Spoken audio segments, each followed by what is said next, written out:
There's a lot of perspectives that you have that I feel are very male oriented because you're a man. And I feel as though that's not a fair interpretation of how certain women are. I don't think me being a man actually has anything to do with it. Do you feel as though you're able to remove that gender stability from the equation and just look at the variables as far as what they are and could be? I think it has nothing to do with gender. I think it has everything to do with how there's a specific importance to, because I want to be able to get rid of a lot of that, like, oh, because you're a guy, you can't speak for women. And it's like women look to men to speak for them for a reason. And I didn't make that. You mean like in a leading way? Women look to men to represent them. So it's not a gender thing more than I believe that men are given a particular kind of biology in relationship to speaking about things that are good for mankind and women, especially if we're going to be leaders in this regard. Yeah. I think that intrinsically does exist. Right. Of course, that also exists for women too, because you're going to have to, there's a leadership in relationship to household, raising children, and those things. So it's a different dynamic. I make a very big distinction there because I feel that when people are like, oh, you speak for it as a guy, and it's like, this has nothing to do with me speaking for it as a guy. I think that there's a collectivity to both men and women, and that's important to understand. I think that the type of man, though, that will successfully lead a woman is very hard to find.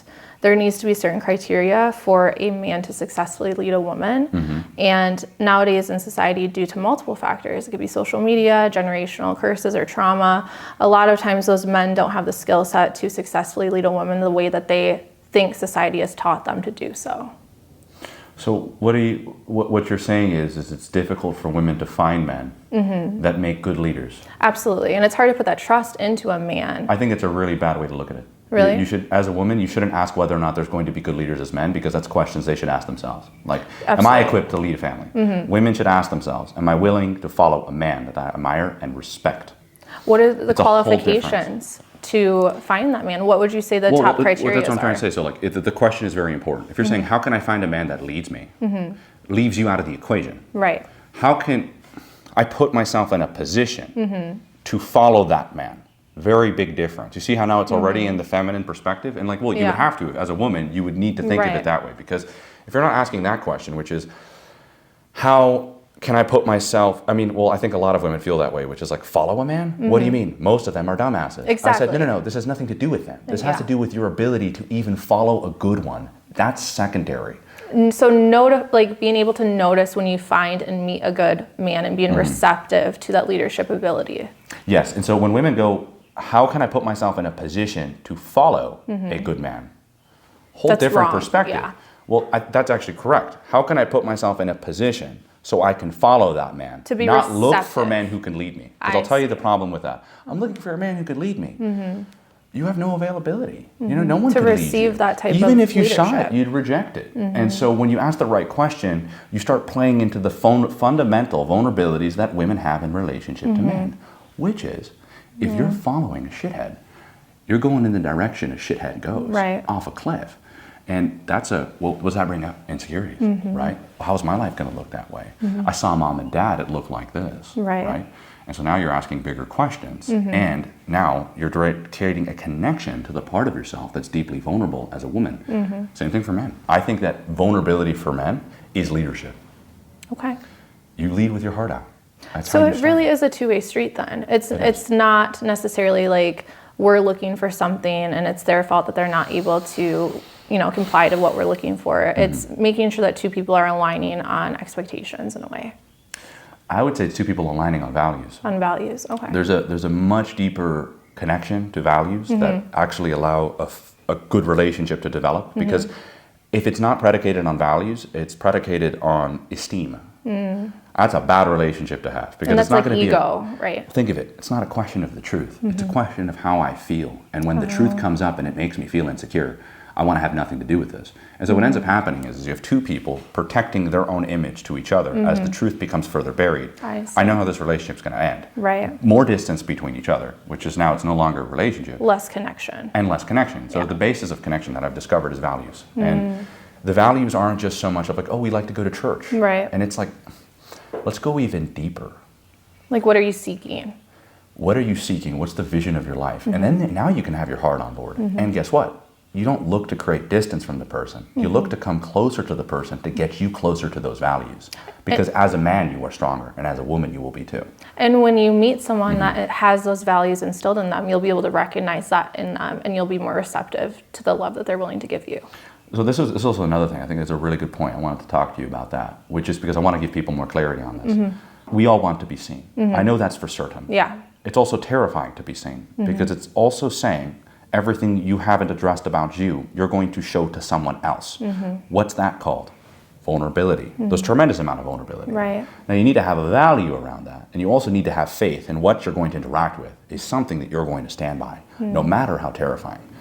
Wow, that's when you put it that way, you're like, okay, this whole opening up stuff is quite beautiful, actually. Yeah. And we get to do that with each other as men and women. It's like, well, that's going to be quite revealing. Now, you cannot see someone who does not share the same values as you. And I'm not saying literally see them. I'm talking about like You can't recognize them. And it's deeper than you think. Yeah. If you've spent your whole life hitting the gym, and the guy that you're with has never went to the gym or even lifted a weight, does he appreciate or understand how much work it takes? Discipline. How hard it is to maintain it. And the numbers that you're lifting are damn heavy. No. And now, how seen are you going to feel when he goes like this?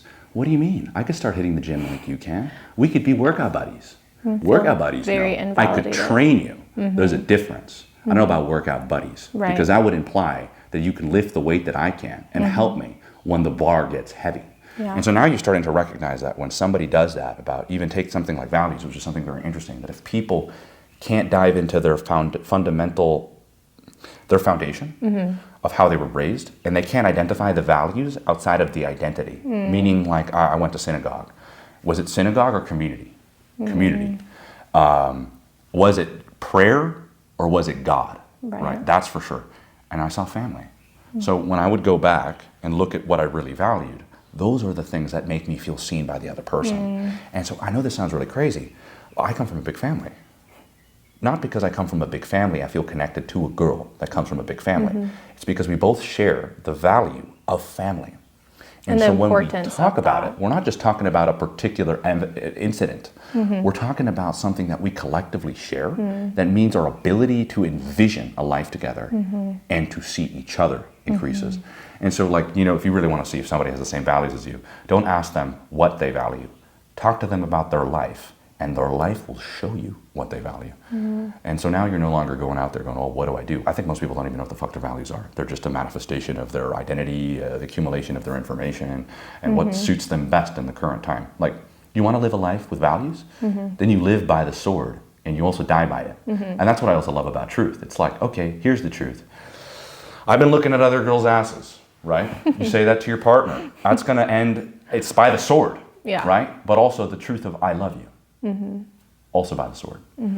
So sometimes, you know, you just got to be willing to live that kind of life, because we're in perseverance of something so much bigger than ourselves. And I think that leads to a bigger discussion of good and evil, a moral conscious outside of just the religious institutional kind of thinking. I mean, these are all things I was talking about with you before. And I feel that these conversations are not being happened, especially in relationship dating. And dating becomes a question of who feels more empowered than the other. If power is the basis of relationships, and it's a question of not connection or love, it's a question of who is perceived has more power. And that becomes the concern of the relationship. No one's building anything. We're just loading rounds to then later shoot each other. And that's why you can see most people's marriages or relationships at the end of it feel like a fucking shootout. That makes so much sense, because it just creates distance. The entire time we're creating more and more distance as you try to build that relationship that's built off of lies, essentially. It's built off lies. Now, it's an interesting one, because I just came out of the men's group. And, you know, it's funny, I like the first thing that you said, which was, you know, you speak for men. It's like, no, I don't speak for men. It's like men speak for mankind. And I make the movie Barbie does a really good job of that. As people came out of the theater, nobody said Margot Robbie. They said Ryan Gosling. And this is because of human psychology. It's not exclusive to men or women. Men look to men, women look to men. And they trust men with what men identify more than they identify it themselves, or else women wouldn't seek leadership. There's a multi-dimensional component to women, which is like, I'm looking for a guy that can really see it. And then I can get glimpses of it. But through him, we see it together. And do you understand how much vulnerability there is in that? There's also like, my God, so much strength in a woman in order to put herself in that position. It's like Beauty and the Beast is strong, not because she has a bandolero of rounds and a machine gun. It's because she's coming in there with every single component of her femininity and stands beside it. I think that's one of the problems that women have, is that vulnerability piece, and being able to support a man in a way that elevates them, because they hold on to their own independence and their own goals, their own objectives in life so much sometimes as a protective mechanism. That's really rich. And so I think that that vulnerability piece is very hard for women to accept in today's society, and allowing that release of power to a man, allowing them to lead them. So that's the interesting part. It's all in the name of power. It's not power if it stops you from what actually puts you in a powerful position as a woman. Right. When you're a single mother paying her own bills, I don't care how much money you make, you're not in a position of power. You're incredibly susceptible. It's very, it's interesting very how they play stressful, and you have a lot of pressure put on you. I mean, it's more than pressure. You also don't get to experience the part of you that gets to feel healthy dependency, support, serve. To allow that energy to flow into your children. You're sacrificing a big portion of yourself. The definition of what most women perceive as success is masculine success, when the female and male arc are in opposite directions of each other, have different peaks and valleys. That means success for you can be failure. Because you're pulling from each other, essentially. Well, as a woman, if you're pursuing the masculine arc, you're going in the wrong direction. Because a man doesn't look for that support necessarily. They need support on the feminine side. Well, to get you out of that perspective even, because I feel like it's even stopping you from hearing what I'm saying here, which is the feminine arc is going to be in relationship to building a family, being the number one of that household. And this isn't just in the sense of like, oh, he's your favorite, or whatever it is. Right. No, it's actually being able to be in a position to where you can amplify everything about the man that you're with and the household you're in to progress the evolution of mankind. Yeah. Something really interesting about the men in the group I was working with. They all have foundational issues. Foundational issues are an absence of the feminine. Really? Yes. And, well, I mean, the mother helps a child emotionally regulate oxytocin bond to develop relationships. And I've noticed this even with some of my nephews, and that a lot of sometimes, marriages are what they are. That maternal wound then continues to translate onto those future relationships. Yes, it does. And I notice that when it happens to men, they have become progressively less and less comfortable with their emotions around women. Like, no shit, like your mother wasn't there to get you comfortable with those things. And so there's an importance of comfort to be able to experience things. Look, you're literally just born and you feel fear. And I believe most human beings, when they are not immediately traumatized, are very sensitive. Very sensitive. Yeah. And so to experience any kind of emotion, but to feel comfort with the emotion, changes your relationship with the feeling. That's so true. And that's what a mother does. You make strong people. I'm not here because I was neglected. Yeah. Clearly that's not the case. But here's the thing about people who have bad developments and bad upbringings, is that they manifest the neglect of their development as an adult. I feel and as they though, continue to reinforce it as one. but facing those adversities, if you've undergone traumas and a lot of adversity, when you're a child, it builds a sense of resilience in your brain that gives you the ability to adapt and overcome and pivot. And so I feel like no matter what, if you have a great mother, if you have a horrible traumatic upbringing, either way, you can still have a very similar perspective and personality from those two opposite upbringings. You might find this a little bit heavy. That's okay. Because, you're talking about developments and upbringings. Yeah. There is nothing about people's survival mechanisms that have anything to do with morality or what serves their best interest when it comes to love and intimacy. It's very selfish. It's completely selfish. It's very selfish. But you're also forgetting that the heart and mind are very different, but simultaneously serve each other. Everything psychological is self-serving. Right. Everything in your heart is giving. It's a really beautiful love story. Yeah. I mean, even what we have to integrate. Like, I noticed that when I started developing not my emotional intelligence, that's one thing. No, but to develop an ability to experience my emotions and express them shows my connection with that part of me. To where I don't just function from my psychological need to conquer and to fulfill my power fantasies, right? I can see where one is in the other. Right. Because if everything here is also going to be the very same thing that allows me to get what I need to get, and then once I got it, what do I do? Back to survival. And so that's just one component of it. But I want to take it even deeper than that, because I think the psychology only offers the reason as to why the cause and effect is the way the cause and effect is. I want to include the humanity component, which is the values that human beings choose to adopt that they would die by the sword for are the things that could help them break the cycle of the cause and effect of a very vicious development.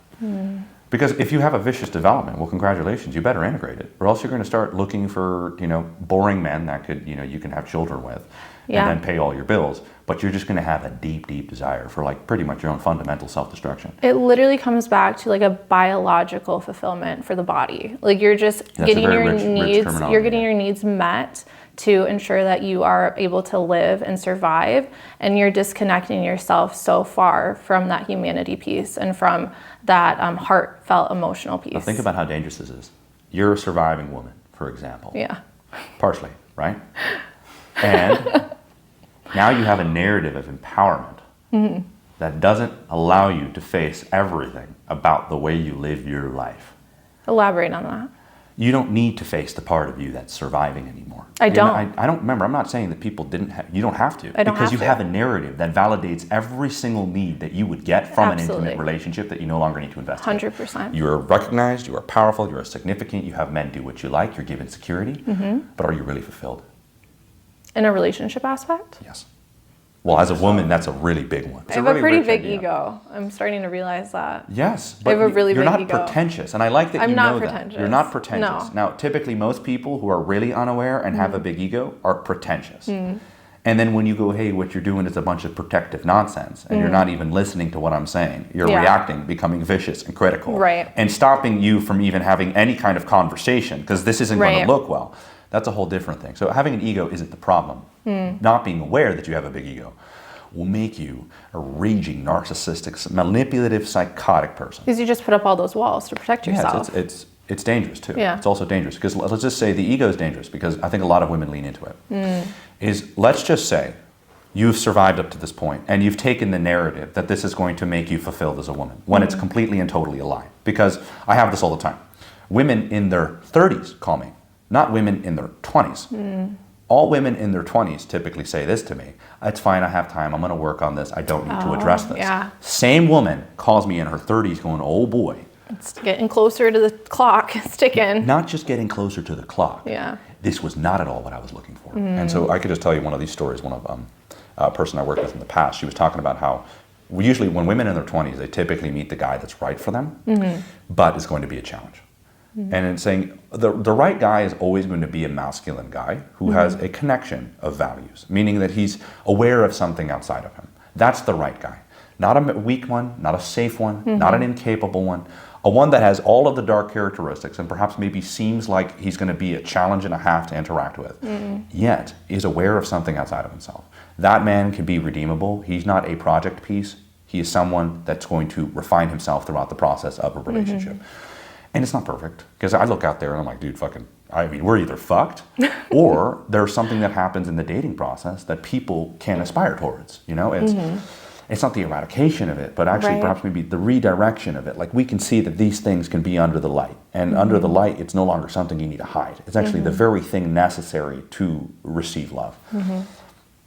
So it's interesting, because I have a question for you, which is, now that you've kind of recognized that this whole narrative has left you relationally unfulfilled, because that's the best way to put it. Yeah. Is that it's like, well, as a woman, like that's the success, right? Your relational fulfillment as a woman. Like if you don't make that a priority, you're bitter. See, that's I don't agree with that, though. With that. Go for it. Yeah, I don't agree with that. So I think we are taught as women that should be our main focus in life, is to provide a family and to take care of the children. Is that something actually? I believe that society pushes that upon us. I don't think society pushes that upon you at all. I think society pushes the alternative. It depends. I think that the religious world, which is a different kind of, it's the same thing. There is pressure as a woman to feel that need to fulfill a man with a family and to have children. Wait, to fulfill that need, a man? Yeah, to fulfill. Who's it for?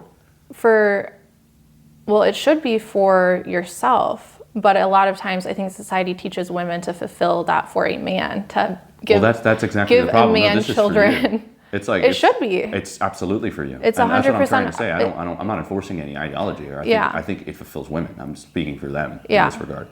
Now, I'm not telling them it's for him. It's for you. But I think that a lot of people forget that women are also different, and everyone feels fulfillment in so many different ways. I think that's a dangerous narrative. Not because it's not true that people do feel and experience fulfillment through different things. This is how I look at it. We have gay people and we have straight people. There's a spectrum. So you have like super gay people and you have super straight people. So that's part of the problem, is that people view masculine and feminine as a spectrum, and you fit somewhere on that spectrum. Yes. No. I think that is so true exist. though. Because for me personally, I don't need to feel fulfilled in a relationship. I truly don't. I feel more fulfilled in a career-oriented path. No, you feel safe. No, I feel accomplished. No, I feel fulfilled. Because I tried, so I'm a single mom now. Yeah. I was a stay-at-home mom for 2 years. I did not work. I did not have any type of career. I strictly stayed at home and took care of the household and my children. And that was the least fulfilling part of my entire life. Wow, I absolutely agree. It sounds like it's unfulfilling. Because for me, I feel fulfillment linguistically connecting with people. And when you have toddlers at home, you can't have full-blown conversations with them. They don't stimulate that emotional connection or that linguistic side of your brain necessarily. And so I felt a lapse of connection and fulfillment just staying at home, not having these interactions with adult people. I think you made the wrong conclusion. It's not the family or children, or the fact that you had somebody that was a partner. It was a partner lacking. You're experiencing a fundamental emptiness and a disconnect in general, and that manifested into your family. Yeah. And have you ever seen good things from a wrong place? They're quite a large weight on your shoulders. And they'll break you. They'll break you. Yeah, and so I actually resented that portion of my life. I felt so much resentment, and even towards my children, honestly, a lot of anger. And I love my children to death, but it made me feel certain emotions where I almost regretted having them in a lot of instances. Mm-hmm. And so when I decided to be a single mother, I really focused on my career, and I felt so much more fulfillment being able to have those connections with people, having great conversations that were mentally stimulating. And I attributed that lapse of connection just due to the fact that my children were so little, but I'm now realizing what you're saying about not having a supportive partner to fill that void. Think of it this way. And this is the question I have for you. Mm-hmm. If you just expand the walls of the prison you're in, it's still a prison. And it's a prison because you have to fundamentally reject a part of yourself that is fulfilled through that. Mm-hmm. Nobody twisted your wrist. Mm-hmm. There was something that did pull you there. And that's the danger of just kind of going, I'm better now. Right. Well, because you're speaking to all of the repressed insecurities that many women are not facing in relationship to that dissatisfaction that can manifest in that relationship. So just because I know this is the case for even one of my clients. She had 2 kids. Mm-hmm. The last 12 years of her marriage, out of her 22-year marriage, were sexless. Oh. As in she hasn't had sex. That's rough. Well, that's just a manifestation that there's a disconnect. Yeah. It's a chronic disconnect. There's a bunch of different reasons as to why that was the case. Mm-hmm. When she calls me at 44 and she goes like, you don't get it. I just want a fucking masculine Moroccan man. Right. And I thought, I was like, hey, to each their own. I said, that's good. And I said, well, what I find really interesting is she's a high-end CEO. Mm-hmm. And she really, really wealthy individual. Mm-hmm. And she said that I'd give it all up. For a Moroccan man? I would give it all up to feel connected to myself. That's wild. It's not that wild. It made a lot of sense. That's insane. And it's interesting, I could see the disconnect from it because a sexual component is so important, not only in a relationship, but as a woman to feel connected to. Like you see, there's the empowerment, if that makes sense. It's to walk with the ability to create life and to be the symbol of that. That's the femininity empowerment. That's what you're saying. That's where we have our power. It's a part of it. And I was just noticing that all of these things were dwindling away, and the person was just like, and this is what I found was really interesting, is that I asked her, I said, hindsight, 2020. It's a very important thing to have because, like I said, I don't think that the manifestation of a lie is a lie. Mm-hmm. And I think that a lot of people see it under certain perspectives. And the show Severance does a good job of that. Yeah. That what's really happening is there's the season finale, spoiler alert, really opens you up to a recognition that although the inner version of them at the workplace was suffering, that there was a person with a camera taking photos of the seldom smiles they had. Mm. And then what the world sees is that, wait, this whole severed unifies us. Look at how happy we are under this blanket of unconsciousness, right? But really, she nearly killed herself while staying inside of this work office space twice. And so now you're like, okay, interesting. We're not actually being told something that's true, which is why I think that when we start to take it a little bit deeper than to what's being presented, you start to help people ask the right questions and they go to the right places, or at least better places. And this is for all women to get out of their head for the rest of their life. Mm-hmm. Don't think that marriage and children is the downfall of you. No, that's by the process by which you evolve and grow as a woman, by the way. Life is hard. Don't forget that. Mm-hmm. And a marriage is going to take everything you got. And if you don't raise people, not to be that thing for them, but for a person to connect to what is true about them and to ask that question at a young age, it will always manifest in destruction. Because a disconnected woman who does things because she has to will become a resentful, contentious woman who will burn her home down. And if I were to ask probably more questions about the contents of that marriage and why you were in it, I can tell you who burned the home down. Was it me? Absolutely. Oh, no. And don't get me wrong when I say this. You know, it's funny you say that, though, because I have had these revelations recently, the last probably 6 months. Welcome to the team. Since I've started working for you, I've been putting things in places, and I'm like, wait a minute, I should have been more in my feminine energy. And it's tough. I It's not should have easy. let him lead a little bit more. And I should have focused more on raising the children. And Not there easy. was that egotistical part of my brain where it's like, I want to show him that I am just as valuable and just as equal as he is as a woman. Yeah, listen to that. And insecurity around femininity. Femininity doesn't seek that.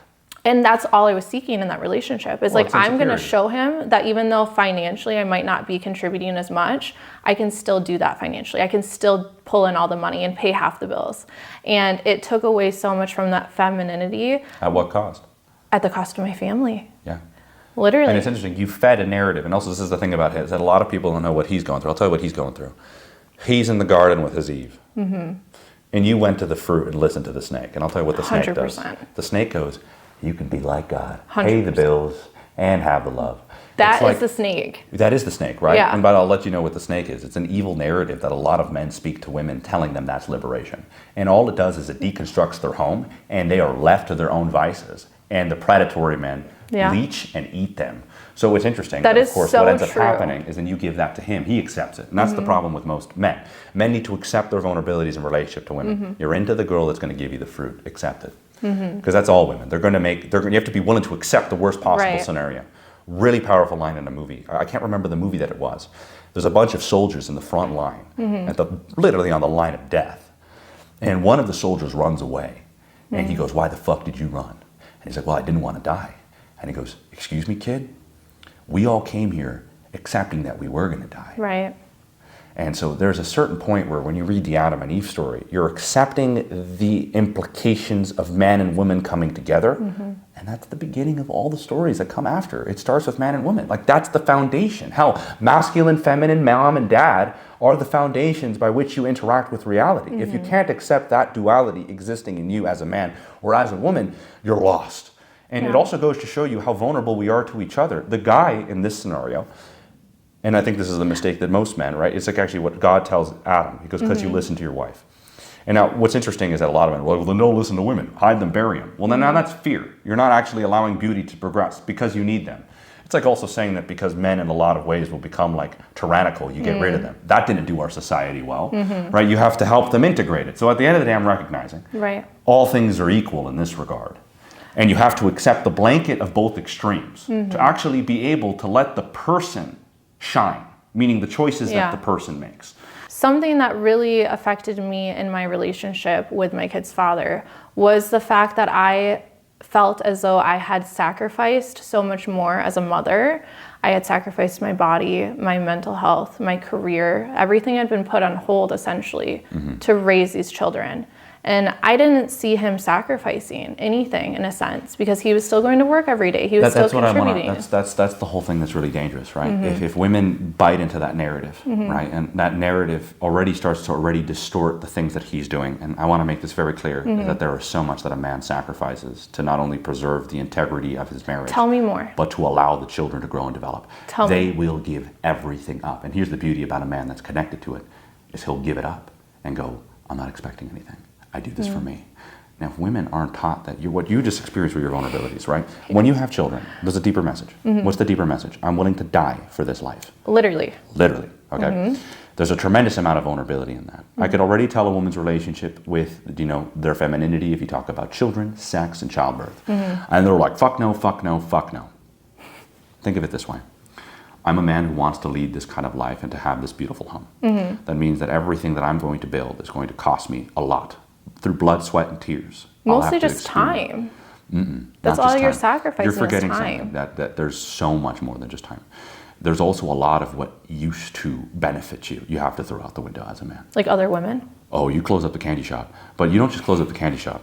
I think that there's a deeper, what I'm trying to communicate here is that it's very interesting that I could even see that when you see men work, and just even from what you're telling me, there isn't an appreciation for how much they sacrifice. It's like you can't even see it, that I need to explain it for you. Because it's just work, and I do the same thing. Well, one second, it's just work? I'm still working, and I work, and I don't complain, and I don't feel as though I'm sacrificing anything work by working. And it allows you to validate a lot of the other things that exist unconsciously. Yeah. When a man works, it's a very different experience. Remember, you're working to avoid something, because anything is better than what you have to face about you. So work kind of feels like paradise, but that's not the case. A person that's like I understand how much I had to sacrifice as a man in order to be in the position to even have a family. Like what? Tell me what you've had to sacrifice. Tell me. I don't live with regrets of what I had to sacrifice, but I can tell you one thing, is that the decisions that I've made for me only put me in a position to where I can allow my family to flourish without the cost of my masculinity, when it costs you every little bit of your femininity when you do it, and the ability to be in a relationship that could actually fulfill you. Mm-hmm. It doesn't, so that's what I'm trying to say, is that I don't complain about work, not because it's not hard and I don't sacrifice it. It's because I connect to the decisions that I make. I don't need to live with the burden of my own existence. So you're essentially saying I shouldn't even been thinking about the sacrifices that I had to make. That already shows me how disconnected you were from the very thing that makes you very vulnerable and connected. But I only felt that resentment when I did apples to oranges comparison. And he's going to work every day, and I'm sacrificing my entire career to stay at home. Well, he didn't sacrifice his mental, his physical. Nothing changed for him. Because he didn't have to go against his own nature in order to do it. I don't believe in a world where a person needs to lose everything that they have in order to succeed. That's a delusional idea. No, you need to just connect to the very things that you are, and perhaps maybe let go of the childish things that you have. So do you not agree that a woman sacrifices more to build a family than a man? I mean, it's the equivalent amount of sacrifice.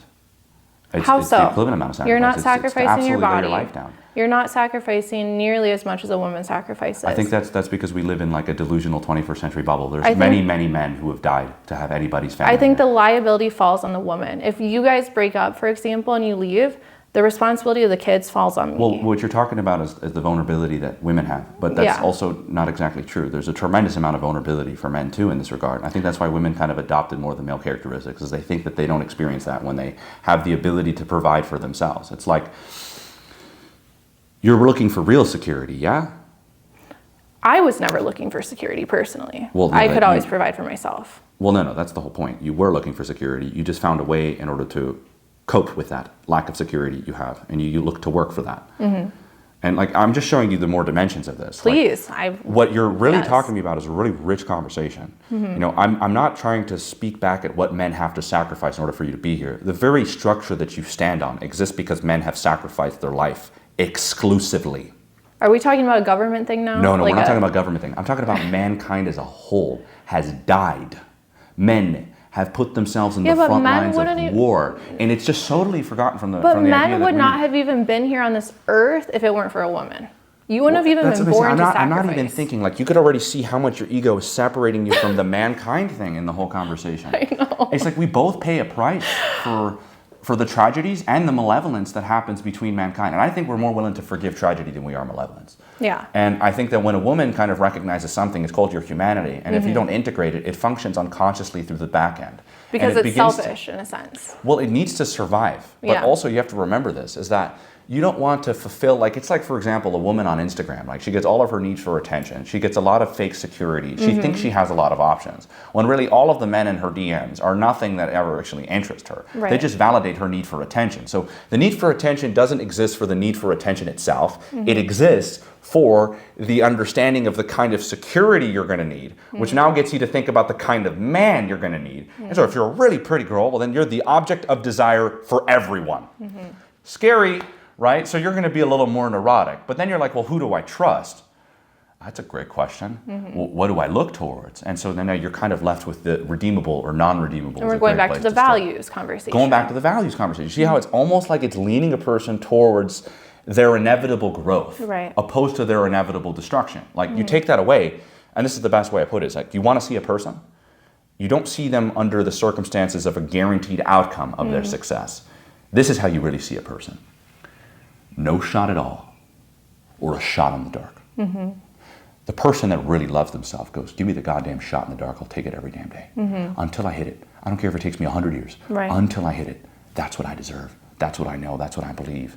And I notice it's actually for a lot of women that do fit in the position of trying to be recognized by men, or often never recognized by men. They're also not appreciated or valued by the men when they're in intimate relationships, because you're interacting with two things. Men who are really insecure, that kind of interact with this whole thing that they have. They kind of get what they need from it, but never what actually they can get from you as a woman, right. because that's inaccessible. So not only are you undervalued as a person that works in a Fortune 500 company, right? You're also undervalued as a romantic partner. So it's a lose, lose, lose, lose, lose, lose, right. lose for women. And let me tell you who's the biggest loss for it. It's for children.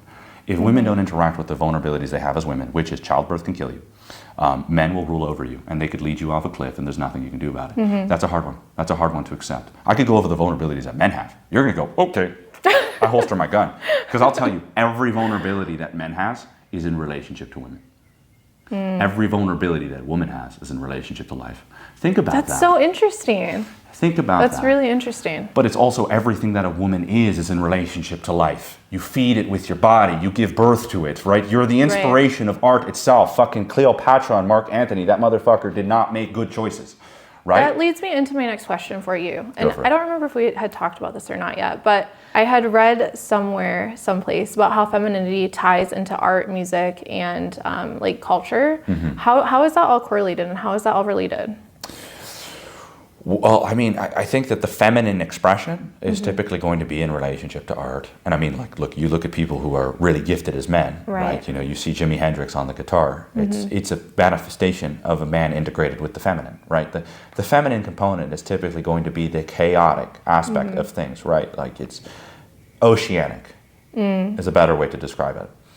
And I don't like, this is the whole thing that I've noticed now, is that like men and women are so foreign from each other that we subconsciously go, what are you sacrificing for this? Right. And it's like, well, how the fuck do you know, right? Like, it's like the same thing for a woman. It's like, well, what are you sacrificing for this? Your vagina is there to give birth to kids. Yeah, no shit, it is. But also, now think about it this way. It's like, but there's so many vulnerabilities that exist with that, right? You see how much separation happened here, that his efforts is not appreciated because it's just work. And when you give birth to a child, he just goes, whatever, vagina does what it does. Is dinner made? I'm home from work, right? is so dinner made? what are we really looking at? That the difference between men and women has disilluted, and we no longer show respect towards what that preserves. And what have we got? Well, we're reaping what we sowed as a society. That women do not appreciate what men work towards, and men don't give a flying fuck about what women matter about. And I promise you, I was born in this generation. I took one deep breath, and I realized, oh my God, a warm cooked meal by a woman you love. There's no amount of science that can create that. We need to protect that. And then I recognize that what's happening in households is the majority of babysitters are raising children, and that the wealthy are having less and the broke are having more. Hello? This is going to turn really fucked up. Right? It's like you can't lower yourself you have to bring yourself up to the highest common denominator. Right? If poverty and destitution has 12 kids a household, and the people at the top are like, no, think about one in my 40s. Maybe I'll make him a genetic test tube. We're losing, right? So highest common denominator. We have to open up collectively. This whole mankind thing is a big question. And if you don't look at it that way, then like, you're fucked. Right. Because, you know, the survival system just goes just one. If I could look for just this. And it's like, well, think about what you want to build collectively for everyone. That would allow that oneness to flourish into many. Now we're wealthy. I think a lot of men also view femininity as validation. Like, women are seeking That's very rich validation. Observation. Yes, I think a lot of men look to women as a way for them to make them feel powerful as men. Well, then congratulations, you'll just look to conquer women. And it makes women pull away from that femininity piece, because they don't want to give off that perception that they're looking for that validation. Have you noticed that the insecurities are identical between men and women? How so? They just manifest themselves differently. Both of those insecurities have to do with their vulnerabilities. For example, feeling enough as a man in order to provide, to protect. Well, I mean, that's the whole masculinity question. Well, feeling as enough as a woman to care and to nurture.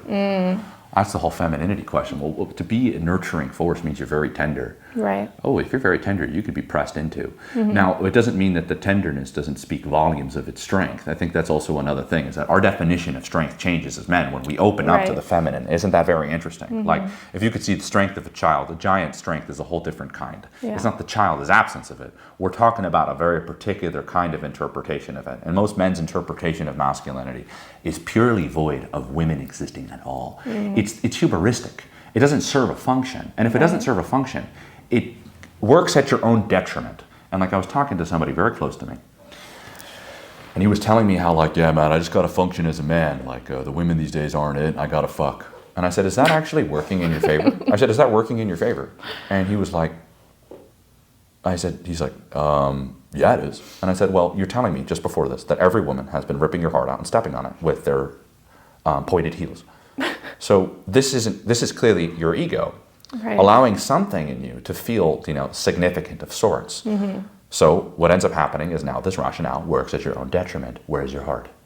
Seems to be like it's not part of the picture and it keeps getting undervalued. So what you said was there to help you is working against you. Excuse me? Sounds like a rationale. So same thing for women is that an understanding of insecurities. Insecurities lurk around vulnerabilities, and they're misunderstood as weakness. An interaction with an insecurity, like, oh my God, there's so much strength in having a child here. It was the most beautiful thing I ever saw. I saw a mother in a stroller, and there was clearly a newly married couple. They were a very pretty couple, which makes me really happy. When I see pretty couples with children, I'm like, beautiful, I know I can get really fucking dark here, but Okay.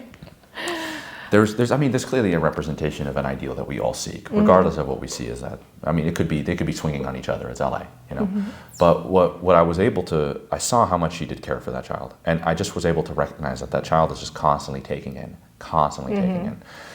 and I think that the child takes in the most is the love from that mother, and that creates a foundation that child believes is born to be great, to fulfill that potential and worthy of that love, because they're experiencing it.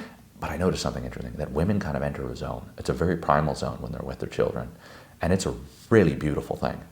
And when I was looking at it, I was able to recognize that like everything was about that child, right? Everything. Now that's an aspect of your nature as a woman. Now, if you don't integrate that, as beautiful as that is, you could ruin your marriage. Oh, 100%. Like, for example, for me, I was so focused on my children. I was very hypersensitive to them crying, or little things would trigger me in a way that would allow me to have this like anger towards my partner if he wasn't able to understand the severity of the crying, for example. And so if you're not able to integrate that primal instinct and have your partner understand why you say or do certain things when it comes to your child, it really does allow doors for conflict to open up. Now imagine you had a resentment towards your partner, and then your baby cries, I have to take care of the baby. Can you stop being so needy? Yeah, no, that's twist that knife, That's right? exactly my life. That's what happened. I love your honesty. I love that. Wow, that's really incredible that you could identify it. Now, this kind of comes back to the whole value system, right? Yeah. Which is like, let's be real. There's a certain point where you look at your behaviors and you could deny it as much as you want, but you're faced with the part of yourself at the bare minimum. Now, you either go, that exists, and I have to face it, and I have to aim myself towards that highest ideal, or I repress it, deny that that's what happened, and I consistently do that to others. The person that does that voluntarily goes against the values that they swore to protect. Yeah. And as men and women, we both do that. We do this together. I also recognize that like women are not better off now because you've told men to not be like men and women to not be like women. They're worse off. In fact, we started off with this conversation of like a man that could lead you. You're worse off. I know what it's like. I work with men and I work with women. We're no better for it. But we're definitely no better for it because the deconstruction of the value system that allowed this to exist outside of our need of identification, that's the sad part. Is it's like it comes at the cost of both of us. It really does. And we become more susceptible to the things that we thought we weren't susceptible to. Now, what are you playing into in men if you repress those things? You're trying to get them to feel power through the conquering of an individual, not through the direction of the helping of others, right? It's like, well, this is already going on the back end, right? Right. So what's your perspective on, I always hear or see these things on Instagram where it's like, love is a choice. You choose a person and you choose to love them no matter what. Yeah, the true sense.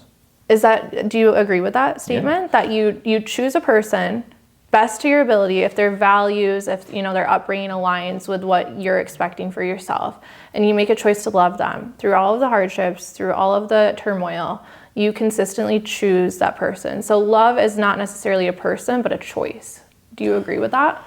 I mean, of course. I mean, like, it's a decision to love, right? It's not so much just, am I attracted to this person? Do we get along? Do we have the shared values, which is what you were saying? Right. I think it's even deeper than that. It's like, if we have all of these things aligned, throughout the process of us doing this dance, we will love. that's much richer. You're also showing people that it's built. Because I feel like love have is to go ebb deep and with it. flows though so much, and so you have to make a conscious choice. Love doesn't ebb and flow. No. People's feelings towards each other comes and goes. Big distinction. Love is very consistent. It's actually something you build, right? Like if we built the house up to 2 stories, it's still at 2 stories, even if we walked away from the house, right? And when somebody goes, oh, I don't think I love you anymore, whatever it is, it's more than likely them protecting themselves from all of the feelings that they have that surround it. It's a very difficult thing to say that. But also most people have never really even experienced love or even understand what choice is. Like, so there's a few things about what confuses people nowadays, especially with like the modern self-help-ish kind of like the people you love, you choose. Like true choice, maybe you've heard of that, right? And making a decision in true choice is really love. Right. Well, like, I mean, yeah, you could take the whole thing where Belle says to Beast, I love you. It's like, I wasn't trying to change him. He accepted him as an animal on the brink of death. Yeah. You know, like they've already done their dance as monster and beauty, right? And then that love awakens him, right? The same thing with Neo in the Matrix, right? Like we're talking about a very different kind of love. We're not talking about the love that imprisons, which is what most people have. It's not really a choice. It's just an obsession with a bunch of underlying insecurities, and they avoid those insecurities at all costs. And so they love each other, but they're really clenching their butt cheeks from what's fucking biting them, right? So it's not really love, is it? It's not a choice. It's eaten by the crocodile in the river or jumping into your arms. I mean, hey, I love you, babe, wink, wink, but you both have fucking animals you're running from, right? And what happens in the marriage, very similar to what happened to yours, whatever you were having dragged behind you that you didn't face, even when you did the things that were, so to speak, right, from the wrong place, it becomes the wrong thing. It's very interesting to see that a level of heart in relationship to our tasks creates the longevity of the value, which is why, like, you know, I think that, you know, Jesus is a revolutionary figure in this regard. Just a Jewish guy saying, you're disconnected from the text. You forgot the stories, the love that existed. And then love is a very deep word because it's about talking about there's a much deeper component of why we uphold law or, you know, a structure or a role. And it's like, well, because guess what? It's in perseverance of something so much bigger that allows you to feel that within you. It's not to worship the law, but to understand what the law really protects is something so deep and profound that it sets you free. So it's not the worship of that. And so that's exactly what Jesus would do, is that he would, I mean, of course, clearly such a revolutionary figure. Even as a Jew, I understand I live in a Christian, Judeo-Christian world. And I have a tremendous amount of respect for that. Because that's a very, very important truth that everybody needs to know, is that, like, if you do not connect to what is deeper than what is told, then you will burn your own kind at the stake or string them up on a cross. And that's the story of the New Testament, right? Which is, this is the downfall of man at its peak, but also the birth of the modern world, like a second chance. And it goes, if the Jewish people are going to take their own kind and murder them, and the ones that represent him the most, what is it saying what's happening to everybody here? And so now you have that story that did unified us. And it's a beautiful story because it brought the biblical stories, the biblical truths of the 5 books of Moses back into the world. Because think about a world that would, you know, kill its own brother. It's a very interesting one. And I think that's when everybody woke up. They woke up to a realization that, like, man and God can exist as one. What? Right? And so now it's the same thing for connection to values, a connection to roles, a connection to femininity, a connection to masculinity. And it's like, well, these things are not the terminologies. That's your survival mechanism going, how do I wear this suit? It's like, no, be the person. The suit is nothing more than something that comes with it. You know, I'm a business guy, I wear a suit. No, you're a clown, right? And it's like, well, there's something about what that represents and I want to connect to it, but I don't feel it. Good. You don't feel it, you feel insecure, you feel inadequate, you don't feel like you're the hero. Here's the beginning of your journey. And if people were to open up to that, then they would actually start feeling like they are enough. The process of transcendence is not the immediate identification of things you don't like. It's the interaction of those things, to play with those things, to be with those things. And you become a beautiful person. Holy shit. And that person can be a good one. And that was the beginning of my journey, as I realized that as a man, I will be the biggest monster in the current state of what the world is offering me if I got into an intimate relationship. So let me address the part of me that would be resentful towards my wife, that would absolutely hate my children, and would look to her and go, you broke all of my dreams. I'm going to make you pay. And of course, I wouldn't look for somebody who could fight. I'd look for somebody who gave up. Damn. Just like me. It's hard hitting. So yeah, don't give up. And I think that's what most women do when they're in their 30s is they're like, I either double down or give up. I'm not giving up. I think I've turned into a villain for sure. But wonderful. You can see that. That's amazing. Well, we need to pull it back a little. Yeah, it's gonna hurt a little bit. It's okay. It's gonna hurt a little bit. It's gonna hurt a little bit to recognize how much you've hurt. I just met this guy. I've been seeing him for 8 months. I was telling you. And I felt as though I was so open and receiving to love at this point in my life. And I had worked on putting down so many walls and protective mechanisms within myself. And he's not responding the way that I was expecting. That's the trap that a lot of women fall into. Yeah. I'm doing all the vulnerability. I Look am. at me. I'm listening to Tony Robbins in the morning. Literally. You're so disconnected to the point that you think that behavior is for anyone else other than you. It's for no one else other than you. Well, not to get him to be a certain way. No, it's not for him. No, that's not what I'm saying. I'm just saying I've worked on not manipulating people, not leveraging my power as a woman to get what I want out of a man. Mm-hmm. I've worked on being more expressive in my emotions and, current feelings that I'm feeling. That's great. And that allowed me to, in return, feel as though I was able to receive love. And when I was not... That's the beginning, but you got a long way. Yeah, you got a long way.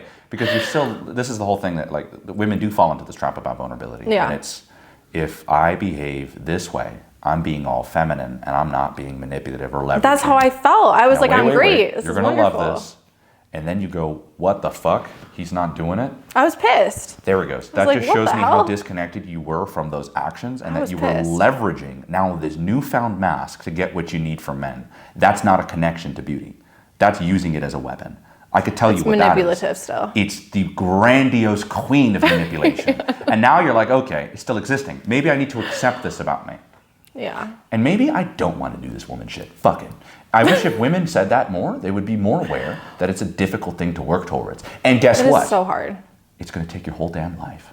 Because the same thing works for men. It really does. If you told me to really bring something good to this world and to really question that every day, it's going to take my whole damn life. And that doesn't just it doesn't exist for me. It also exists for you. Because man and woman were made as one and then into two. Yeah. We are collective. Don't believe that lie that we're separate. Mm-hmm. Let's just make the choice to recognize what initially was true. And life has plenty of challenges. We don't need to be that to each other. Mm-hmm. And there's so much more peace in that. That's true.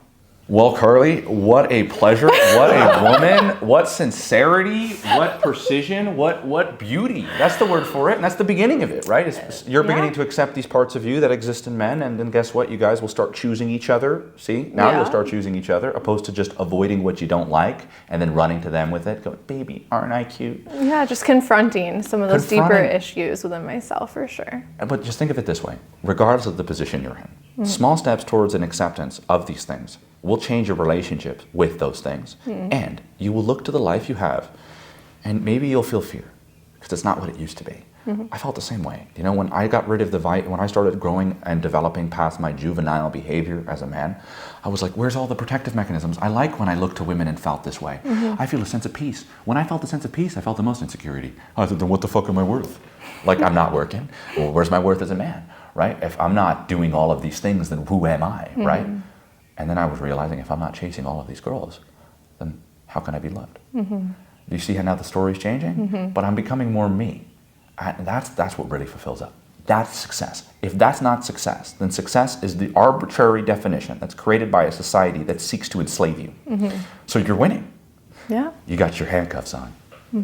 You're just a high-class slave. And I think that when we start to recognize that we're having our own vulnerabilities and vices used against us, and we're being taught doctrines that make us eat of the fruit and deconstruct our paradise that we could have. By the way, paradise takes work. You still have to show up to it. And there will be play, but you are yet still gardeners in this garden. And I think the biblical metaphor just fucking nails it on the head. Well, Carly, see you in the next one. See you soon.